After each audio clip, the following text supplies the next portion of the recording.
I'll lean on you for some recruiting, although you all three follow it, of course.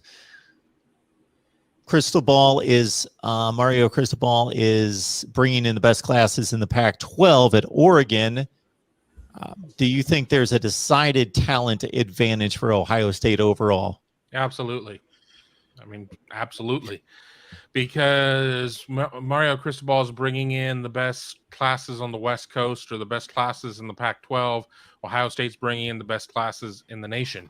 So, I think that, we do see Oregon beat Ohio State head-to-head on some West Coast kids. It's just going to happen or whatever. But there are a lot of kids that Ohio State is in on that Oregon isn't even at the table.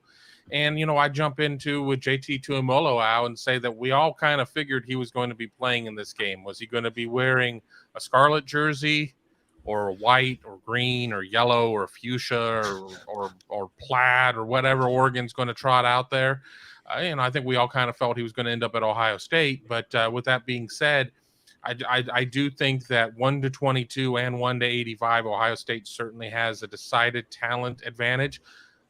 I will say this, though, too, that if we're looking just at the 2022 NFL draft upcoming, the best player on the field, maybe, or in a walking boot, belongs to Oregon with Kayvon Thibodeau, because he's a top 3, top 1, depending on what you look at, type of draft pick. But I think once you kind of get beyond that, Ohio State just has a ton more depth. I'll throw in, I'm just looking up right now, their last 4 classes for Oregon, the 2021 class, the guys who are freshmen, that class was ranked 6th. Then prior to that, in 2020, they were 11th. In 2019, they were 7th.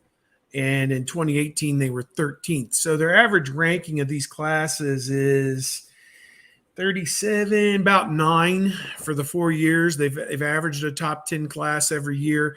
Ohio State had the 1 year with Ryan Day when he first got there, I think in 19, when there was a lot of problem about whether Meyer was going to stay or not.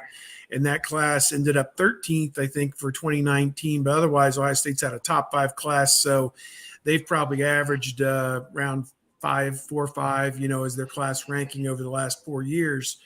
And so there's a small disparity, but Oregon has recruited on a very respectable level nationally over the last 4 years. But Ohio State certainly got more 5 and 4 stars across the board than Oregon. One interesting note, you have freshman cornerback Jalen Davies at Oregon. Ohio State essentially passed on him to go with Denzel Burke, and both of those guys are ranked around the same in the recruiting rankings. And you saw, I think Ohio State made the correct choice so far with Denzel Burke getting that start last week and playing well. But when you look at where those two guys are in their respective classes, like Davies is like the 9th highest rated guy in Oregon's class.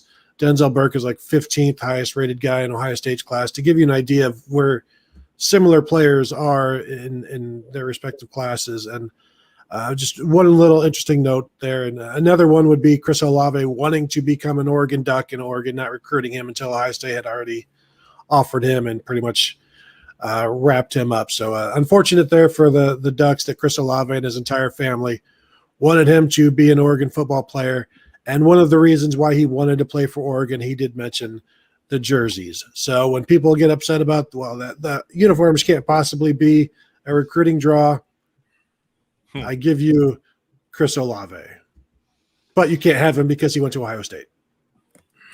If my son were good enough to play college football just about anywhere and he was making his decision based on jersey selection, boy, we would have a talk. That would be for sure.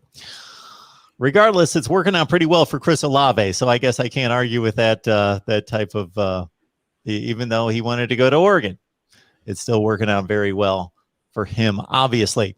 This is way off the beaten path, but I'm going to address this comment real quick here from this is coming in from Matthew. Basically, Matthew, Ohio State has not been gifted any selections into the college football playoff. It can be debated that they did not earn the spot in 16, but there's certainly justification for it. And if anything, they were left out in 17 and 18. and we could certainly justify their selection those 2 years.